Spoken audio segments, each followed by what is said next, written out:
accurately. And remember, and this is not just a small thing, the fundamental concept of American justice is a presumption of innocence, and until you're proven guilty beyond a reasonable doubt. And I've seen zero evidence at this point, and so I'm not even aware of what any charges. I'm sorry, that's just regarding the extradition request from. Well, doing the hearing today was the extradition, so we're going to take one step at a time. It's a long process. Can be a long process. The photos that police released, the NYPD release of him. I'm sorry? The photos, the NYPD release of your client. I don't have any control over what the NYPD does, and if they release something, I hope I can get my hands on them, and if you guys get them, send them to me. I'd appreciate it. Clarify something. You pled for him not guilty in the state of Pennsylvania about the charges here. Can you just, when did that happen? Well, he has a hearing coming up. I believe it's the 20-somethingth. I can't recall. A lot happened today. So until they haven't even had a prima facie case established yet, so they have to have a prima facie case established before they can even the case can move on to the Court of Common Pleas. So the burden is always on the government, thank God, and that's their burden, and they're going to have to produce some evidence, and we're anxious to see it. Understanding that you have said you have not seen charges coming out of New York yet, that if and when there are, and you have seen them, will you be pleading not guilty to those as well? That would be my expectation. That certainly would be my advice. Your client's demeanor the past 2 days, at the arraignment and again today at the hearing, at some points he was, smiling, laughing. You even had to actually tell him to stop talking. What are his feelings right now? Well, he seems outspoken. Well, he's, I said earlier, use your common sense. If you put yourself in, you or a loved one in that position, it's, natural, I think, to go through many emotional states. As far as him not talking, as long as I'm going to be the lawyer, I'm going to do all the talking. My client's not going to say anything. A quick question about process. I was also at the hearing last night. I don't remember any plea being asked for or entered. Okay. As long as he hasn't pled guilty, that's all I care about. So. In the Blair County case, it's just the not. The well, I'm telling you, as his lawyer, he didn't have any lawyer of record, and he didn't have any representation until I got involved this afternoon. And I'm telling you, he's pleading not guilty to each and every of those charges. When does that plea normally happen? At that first hearing? Like I said, normally that could happen at what happened last night at the informal arraignment, which is at the magisterial district judge. So is he telling you this is all some sort of awful mistake? I'm not going to talk about anything he's told me. How do you end up in Altoona? I'm not going to talk about that. Has he been able to contact his family since? Yeah, I'm not going to get into that either. Can you tell us when you were hired? I can say sometime prior to the hearing this afternoon. So you were hired and not appointed by the court? That is correct. If Governor Huichel provides this governor's extradition thing, does that change the timetable here? You still have the right to a habeas hearing, don't you? Yes, sir, we do. Like I said, and I'm not trying to be, it's 24. I'm not trying to be a smart ass or anything, but when we've got to wait until we see things. When things happen, we'll react to that and proceed accordingly. Since cameras weren't allowed in the courtroom, which is normal and fine. In Pennsylvania, that's the law. Would you be able to give us a summary of what it is that happened in the courtroom today? Yeah, today is basically what it was, and it happened fast. There was an extradition hearing scheduled. I found out about that about an hour or so before the hearing, and the initial thing is a person can waive extradition, and it was my opinion and my advice under the circumstances that he not. And I emphasize the not because apparently there's news reports already going out that he waived his extradition. He did not do that.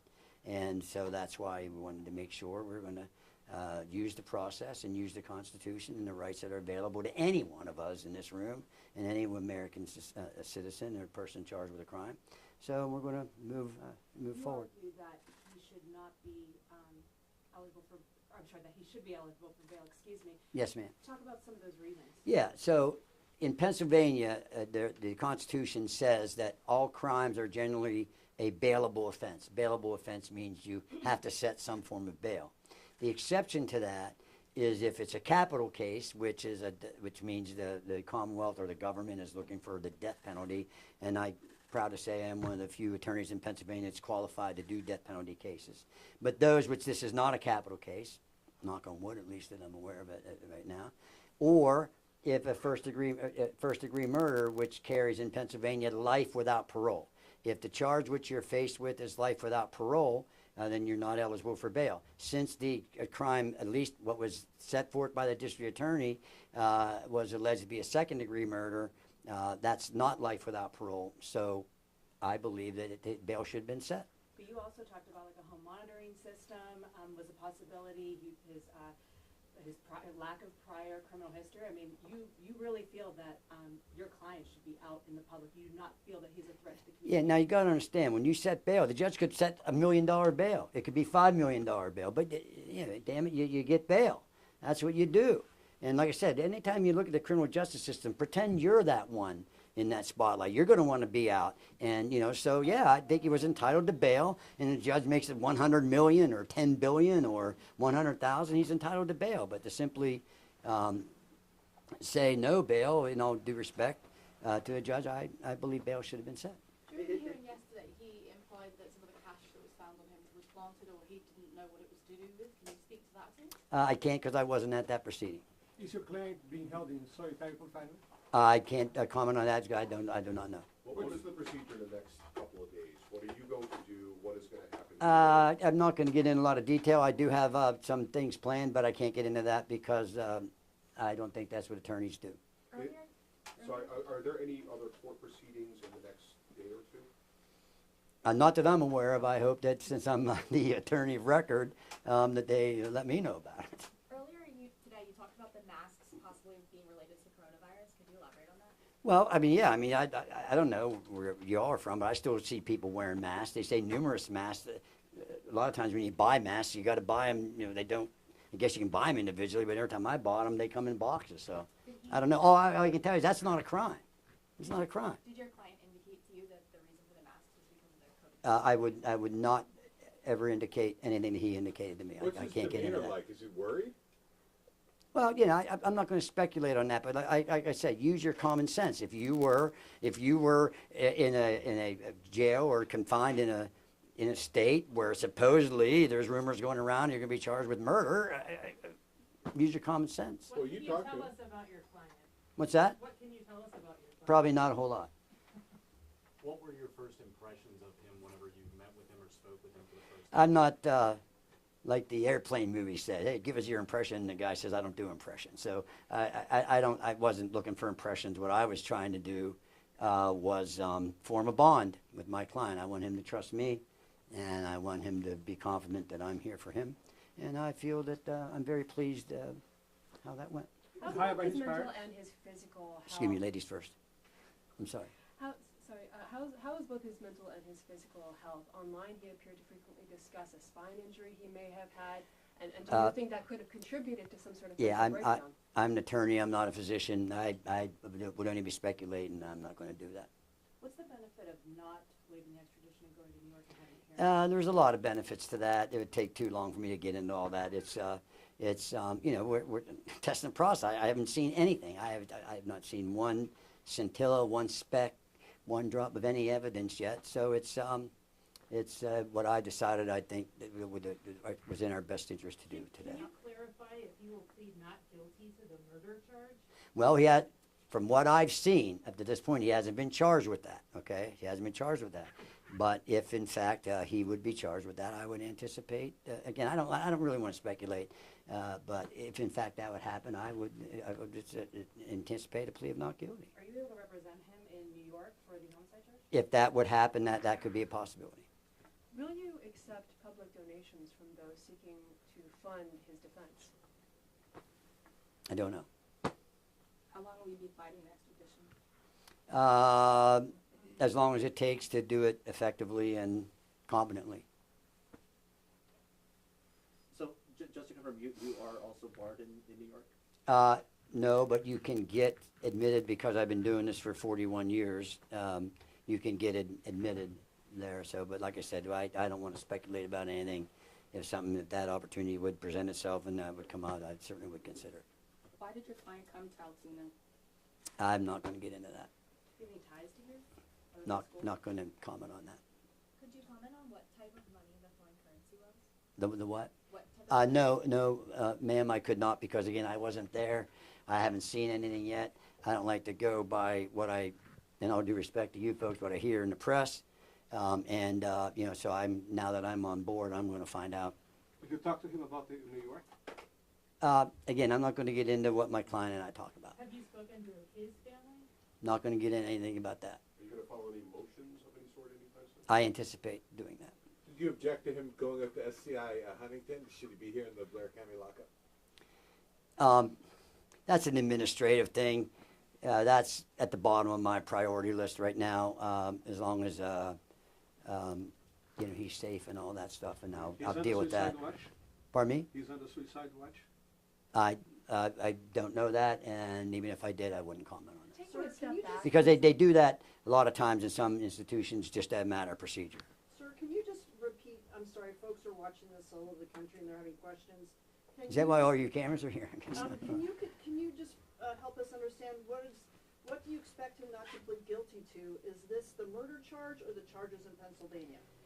If you charge a person, if the government charges a person with a crime, they have to prove that, okay? And they have to have some evidence, all right? So, you know, we got it. Like I said, you can look on this table, and here's all the evidence I have right here. Zoom in. I suppose you want to. Nothing. I've seen nothing. I have nothing, and we'll get that, and we'll The take money one. What that is he he said is pleading not planted on guilty him. to? What charges both? Every charge, every charge. Every charge, soup to nuts.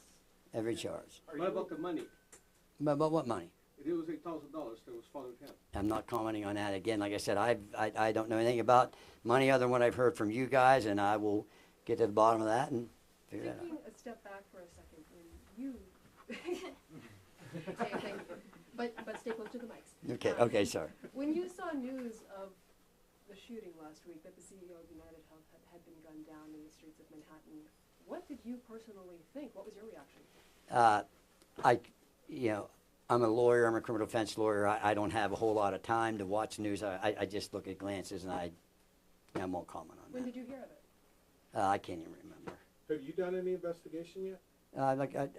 I'm just really kind of basically got in this thing today, so I'm going to be doing some of that. Can you clarify who hired you? No, I cannot. I will not. I can, but I will not. Are you aware of the statement the defendant made when he was being escorted to the courthouse today? Well, I've heard some different versions of that. So I need to see what that statement was and all that stuff. But hopefully there won't be any more of that. Your visits will be up there in Huntington? I do not know. Sometimes I can get the court to arrange for him, for not just him, for a client to be transported back to Blair County. We understand that there have been some threats made to local restaurants, local establishments, even the local police and their building. Have you and your office, your staff here, received any threats of that kind? No, I hope not, but no, I'm not aware of any. I heard that just, I don't even know where I heard that in the last half hour on my way back to my office, but I don't know. I think what I did in leaving, I think I saw